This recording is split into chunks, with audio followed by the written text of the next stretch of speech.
Okay, so once you remove your lifters from the car, you're going to have to disassemble them. Take a set of needle nose pliers or vice grips and reach in and try to grab the very end of this little cylinder here.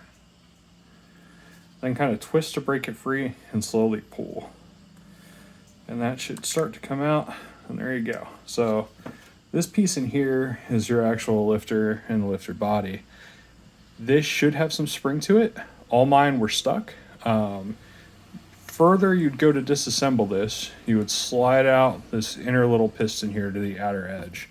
So that gives you your three main parts. You have your body, your piston, and your spring. So after I disassembled them, I went over here and I threw them in some chem tool in a polypropylene container. Make sure it's polypropylene, otherwise solvents will eat away at it. Shook them up for a bit, let them sit, and now I came back over here. So for reassembly, what I've been doing is going through and just taking, this is just a blower tool. So I don't have a compressor here.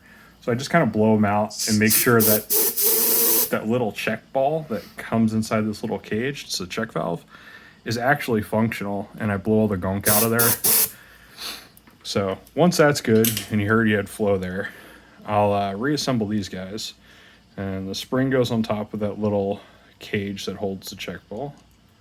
This all goes back together, and then you put it back inside the big metal lifter housing here. And that should go in fairly easy. Puts up a little bit of a fight sometimes, but all right. So when it's finished assembled, you should be able to push this up and down very smoothly. Once again, before mine were completely stuck and had no movement at all. So once you have everything assembled, you want to re-oil the assembly. I drop that over here in just a little bucket of oil. And then there's a little air hole on the side. So you want to keep essentially pushing down on this until it bleeds out all of the air bubbles. And it takes a little bit of time. I'm sure you could fill up the lifter and make this process a little bit quicker, but it's not horribly time consuming. So I just wait. You can see there's no more air coming out of there now. So after that, I feel like the lifter is completely primed.